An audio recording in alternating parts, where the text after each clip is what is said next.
The story of film in Florida is both almost the story of Florida itself, and especially its emergence as a modern New South city, or New South state, along with also the story of the motion picture industry at large. In fact, the way I break this down is we have 5 major beats across the entire story of filmmaking in Florida. We have a number of different ebbs and flows and ups and downs across this entire era.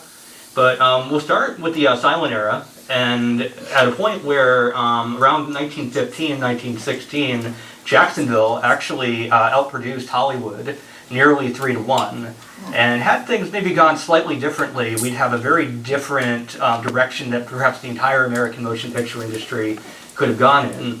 After Hollywood did establish itself, it didn't completely cut ties with Florida, and a lot of very iconic secondary films are being made in the state throughout the 1920s to the 1940s. Finally, we'll get to like some of the more familiar films that we associate with the state of Florida from like the 50s and 60s, and we'll wrap up today by looking at the state of the industry, and more recently how Florida has consistently lost productions to Georgia, Louisiana, North Carolina, to the point where it's become almost a punchline within the film industry that you can have a show called Florida Man filmed in North Carolina. So without any further ado, let's just get right into it. These are some silent films, so I can talk right through it. Very cutting edge stuff right here. We are looking at right now what is considered to be the oldest recorded images of the state of Florida. February 15th, 1898, you have the sinking of the USS Maine, and William Randolph Hearst, who is stirring up the American public to become in favor of going to war with Spain, ends up commissioning Thomas Edison to create a special camera called the War Graph. Again, just to draw up public propaganda. And they sent a cameraman down to Key West by the name of William Paley. He records the funeral of the roughly 260 U.S. servicemen who sunk to the bottom of Havana Harbor, and also the moment where the United States announced its declaration of war.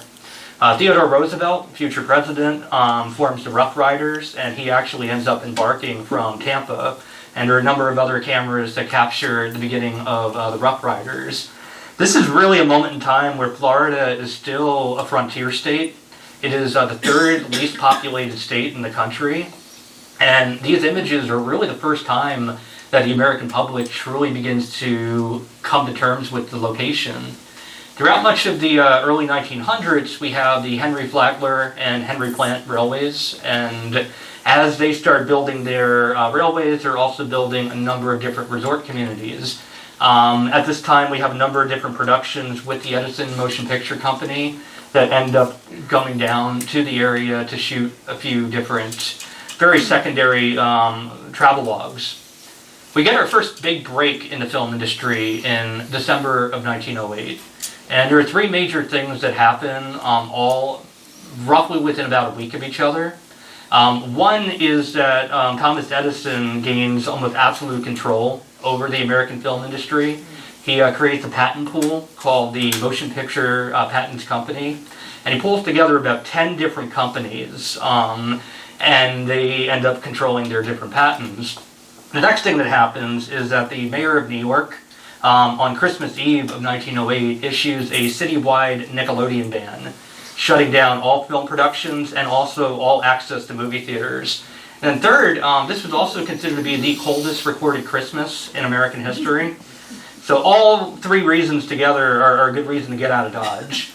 The Clem Company, which had recently been formed, was also trying to dodge a number of lawsuits. The director, Sidney Olcott, produced the first known adaptation of Lew Wallace's Ben-Hur without the permission of the Wallace estate. So they basically came after them for everything that they were worth.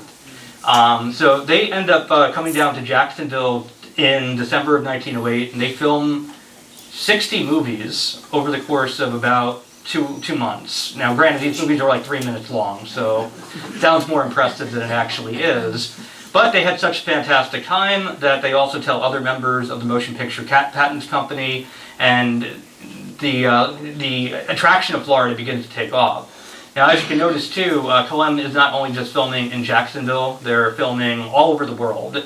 And in fact, this is really the first time that we start seeing films that are not just shot on a self-contained stage, but instead are actually shot outdoors and on location.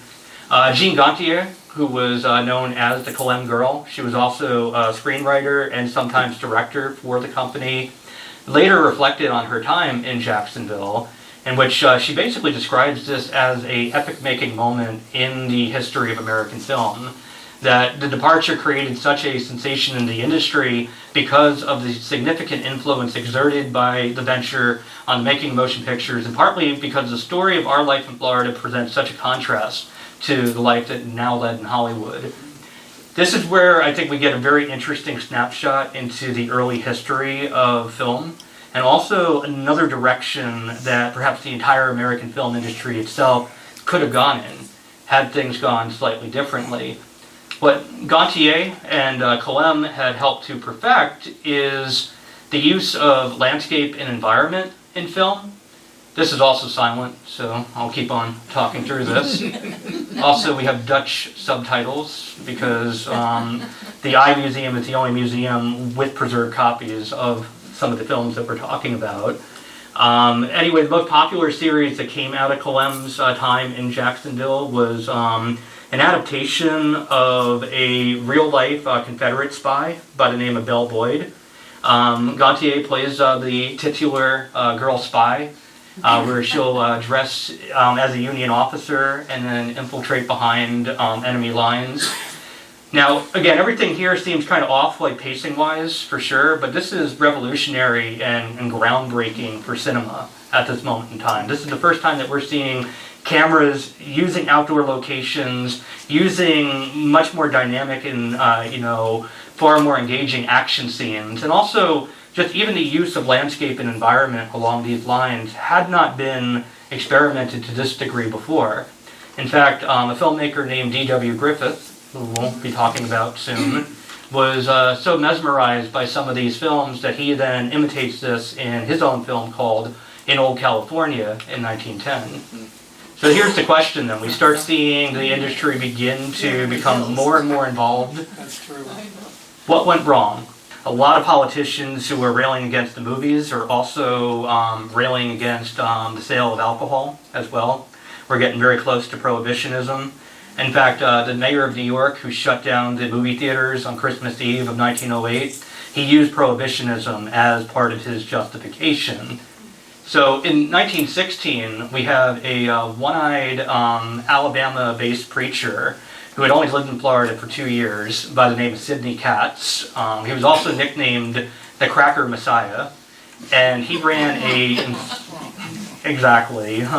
he ran a very insurgent political campaign where all the mainstream candidates would only campaign along the Flagler and Plant railroads and go to major towns. He would get in the car with a Bible and a gun. Why not, right?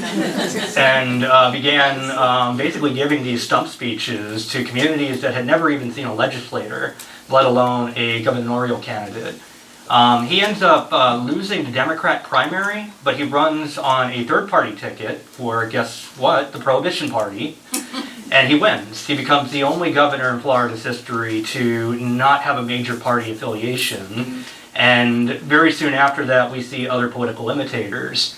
Now the mayor of Jacksonville, J.E.T. Bowden, his real initials are John Edward Theodore, but he preferred to go by just Easy Times Boys.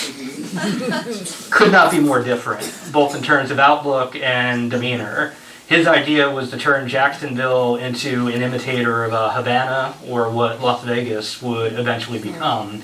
He also in 1915 ran on a pro-prostitution platform as well.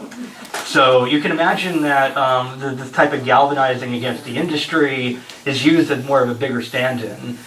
His opponent in the 1917 election was a 31-year-old lawyer named John W. Morton, who, definitely not as extreme as Katz, ends up basically giving a much more middle-of-the-road, pro-business stance, and he ends up getting elected 3 times as mayor of Jacksonville, and then later going on to become governor of Florida. So that said, the collapse of the film industry in North Florida doesn't mean that that the film industry in Florida itself had fully come to an end. Very soon after the studios end up leaving Florida, in the shell of these production facilities, a itinerant filmmaker from Middleburg by the name of Richard Norman, who had been spending the last decade or so living in the Midwest. What he would do is he had a pre-shot movie that was about 40 to 50 minutes long, and he would go to like random towns in the Midwest and say, "Hey, you want me to shoot a movie here?" And then he would get the mayor's daughter, maybe like a local business owner, and get a couple establishing shots of the town, recut the film, make a whole bunch of money, and then bring that same movie out to like another town. So he comes back home in 1919, and he decides to recut a film of his called The Green-Eyed Monster, this time with an all African-American cast, and he ends up selling that to a couple of the theaters in Jacksonville, and he makes more money than he ever seen in his life. And he has enough money within a couple of years that he ends up building his own studio, and this actually ends up becoming the only studio in American history to be solely dedicated to the production of race films. We have gotten a couple of very important landmarks through the work on Richard Norman Studios. In 2021, the Library of Congress selected The Flying Ace, the only surviving feature-length film produced by Norman, for preservation by the Library of Congress. I've actually screened it to my film students, and it actually is a good movie. It really holds up. It's got good pacing, and I definitely recommend it. You can get it on YouTube or find it online for a pretty decent amount. So talking of D.W. Griffith, Griffith's relationship with Hollywood was tepid at best, and in the aftermath that came with the production of Birth of a Nation, he ends up creating a follow-up film called Intolerance, and it was considered to be the most expensive film in history up until that point in time. Made nothing back on its return, and his time in Hollywood basically comes to an end. He returns to New York, and he builds a film studio in Merrimack in New York, but he also is very interested in trying to do secondary location filming. So he ends up sending production teams down to Fort Lauderdale in the 1920s, and they filmed 3 different movies, each more disastrous than the next. The lead actress that you see here, Clarine Seymour of The Idle Dancer, ends up falling to her death during the production of Idle Dancer. She was doing a stunt where she was jumping from one coconut tree to the other, and she lived long enough to finish the production, but died of complications of her injury very shortly after that. For another film called The Love Flower, Griffith and his cinematographer, Billy Bitzer, end up trying to scout locations around the Bahamas, and they get blown off in a storm and shipwrecked. And it actually ends up taking 3 days for the U.S. Coast Guard to recover them. So after that, Griffith decides he's had his fill of Florida. So we don't really get another big boom in filmmaking in Florida again until the Great Depression. We get a new governor in 1929, just as Black Friday or Black Tuesday ends up hitting. Doyle Carleton ends up witnessing the arrival of production of Henry King's Hell Harbor. The production ends up spending about $1.5 million in Tampa throughout this time of filming. The movie really wasn't anything to write home about, but the money definitely was a good boom for the Tampa community. He then turns to a Tampa-based real estate developer by the name of Trenton Collins, and he asks Collins to create a committee for the development of the motion picture. Collins begins a letter writing campaign to a number of major film studios and producers, and he actually gets a few bites. In fact, a couple of pretty high-profile bites. Buster Keaton, by this point, was going through a major career decline. He had gotten into a disastrous contract with MGM Studios, and MGM at this point had transitioned to sound. And it wasn't that Keaton had a bad voice for sound filmmaking. They wanted to put him in a duo where he would have to be second fiddle to somebody else. And somebody with the ego of Buster Keaton, he was not going to allow for that. So he became interested in helping to set up a film studio in present-day St. Petersburg, along with a disgraced Paramount executive by the name of Aubrey Kennedy, who, as you can see in one of the letters that I came across, was described as beyond a doubt the best producer in the business when sober. And yes, we're in Prohibition still, but this man was not sober very much. Needless to say, they managed to get the town very excited. They get hundreds of thousands of dollars in funding raised, and a studio is built on Wheaton Island. Buster Keaton gets eaten alive by mosquitoes on his first day of shooting and decides, you know what, this is not for me, and he leaves the production behind. And Kennedy, very soon after that, mysteriously gets into a car accident and ends up convalescing in a New York hospital for several months with the hundreds of thousands of dollars that had been raised for these studio productions, never to come back. Instead, we end up being left with, as Fred Wright of the St. Pete's Independent later remarked, ghostly rhetorics and melodramatics of movie actors and cameramen who had the dubious honor of making 3 of the worst movies in cinema history. Now, Florida may not have been the place where the films themselves are made, but they are really attractive secondary locations. And starting with the sequels of the Tarzan series, MGM Studios ends up regularly coming to in and around Silver Springs and the Ocala National Forest. And this is really where we see a next major boom in Florida filmmaking. So Tarzan Finds the Sun was the first film that was shot in the Silver Springs, Ocala area, and it also has attracted a local legend that is another example of the movies very unfairly getting blamed for local problems that the movies themselves did not create. If you've been to Silver Springs, you may know that there are macaques that are quite dangerous. Again, macaques notwithstanding, Silver Springs is also a pioneering location in the creation of a lot of different revolutionary developments in the film industry. Specifically, pioneering work in underwater filmmaking. A Ocala-based swim teacher by the name of Newton Perry began experimenting with a underwater hose where performers could breathe into and be able to do very long, sustained underwater stunt sequences. He also helped to refit several cameras to film in the crystal clear water of Silver Springs. And this goes all the way back to even 1929 when Johnny Weissmuller, before he was Johnny Weissmuller Tarzan the Ape Man, he was Johnny Weissmuller the Olympic athlete, had performed a number of different diving sequences in Silver Springs. One more Ocala film, and then we'll keep moving. The Yearling actually had several false starts before the production with Gregory Peck actually got completed. Initially, Spencer Tracy, was meant to be the lead actor in the film.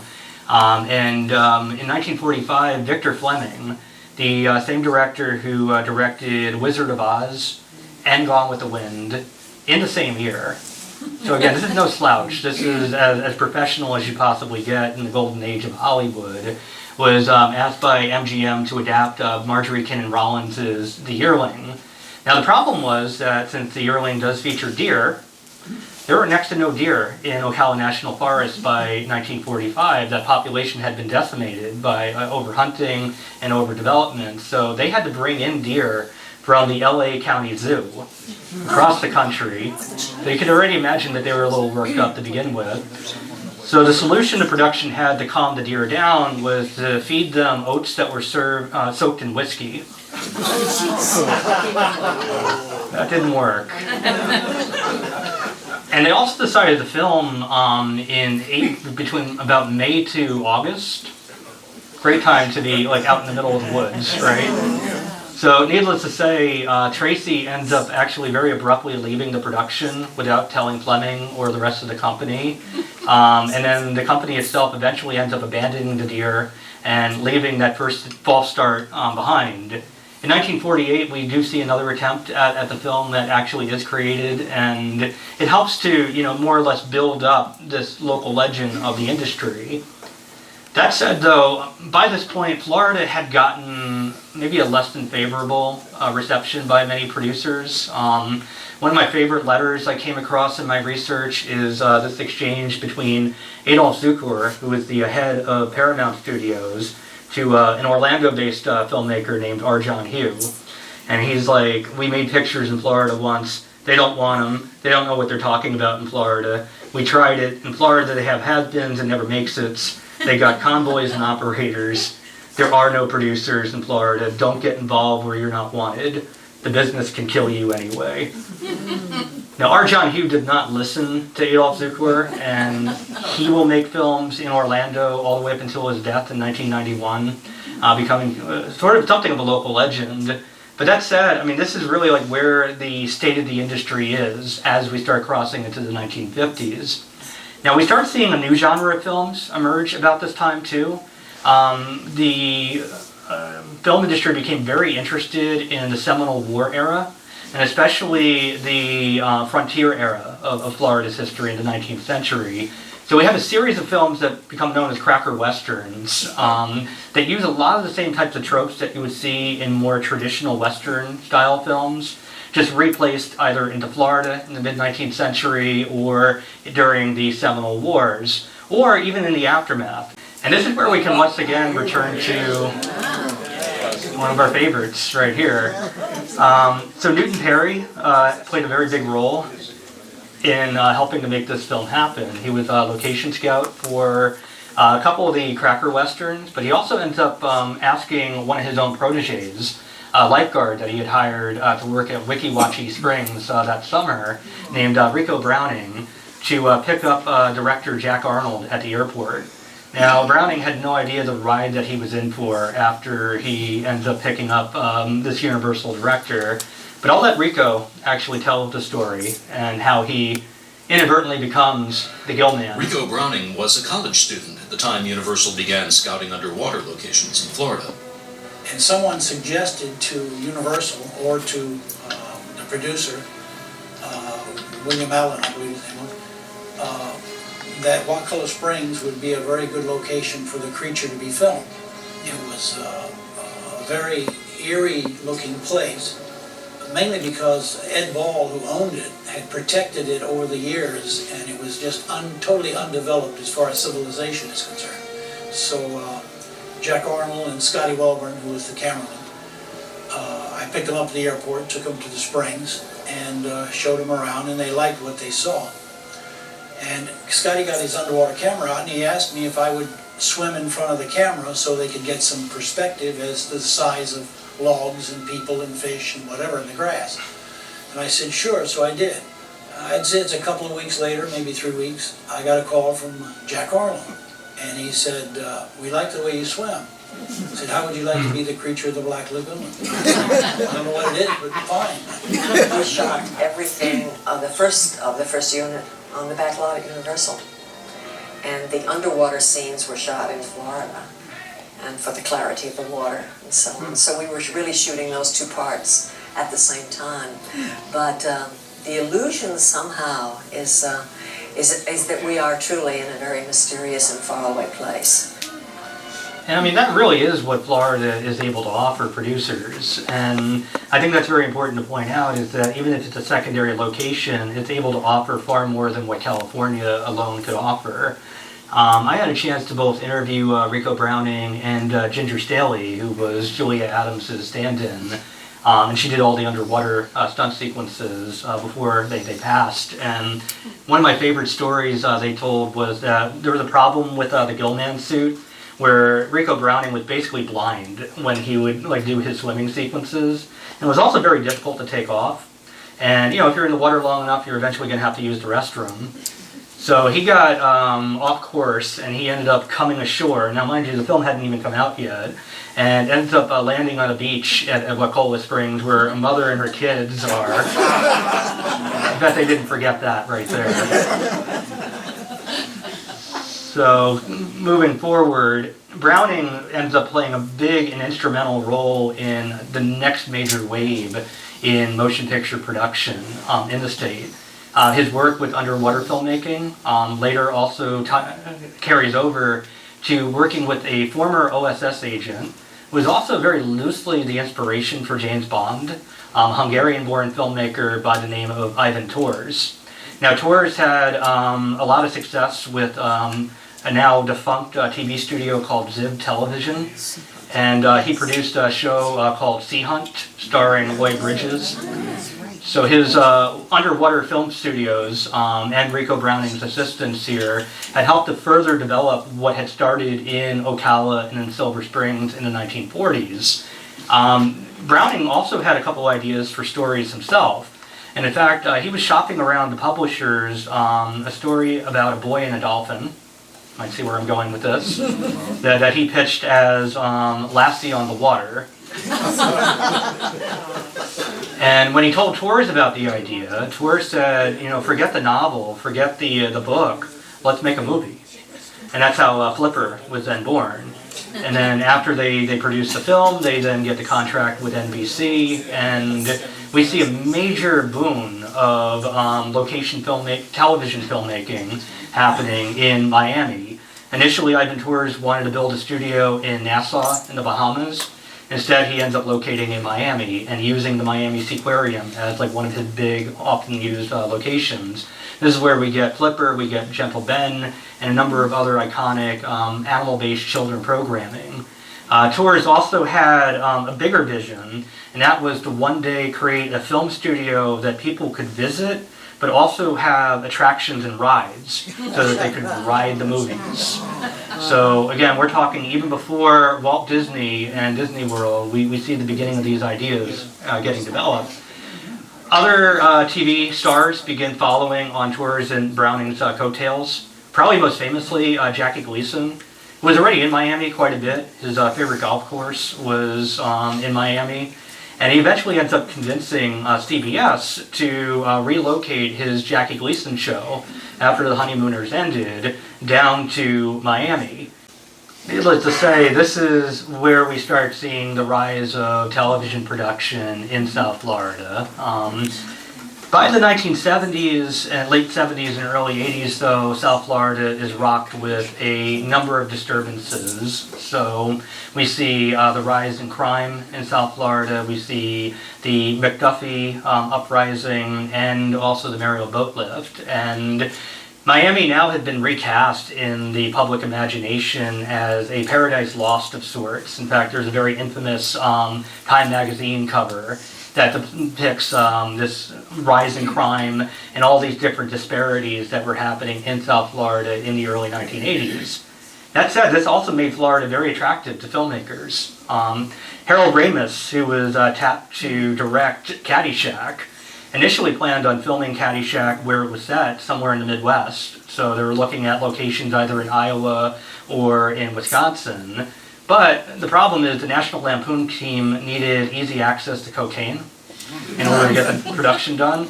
And they were afraid that if they were going to smuggle all the cocaine into Iowa or Wisconsin, they're going to get caught. Better to go right to the source. And after some cajoling, they end up filming almost the entirety of Caddyshack on location in Davie, Florida.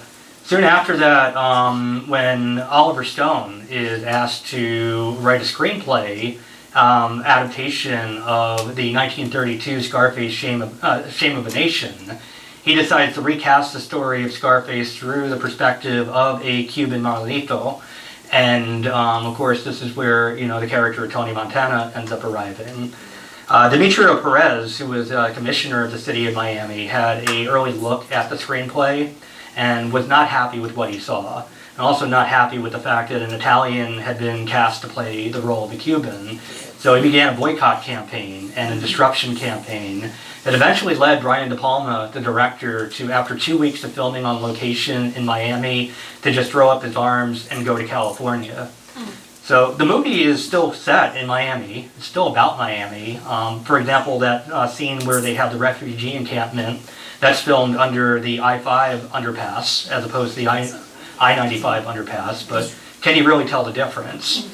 But what was lost was about $10 million in local spending as a result of that. And when Anton Yurkovich and Michael Mann pitched to NBC Studios a show that was going to exploit that same kind of dark underbelly of Miami, Initially, they called the show MTV Cops.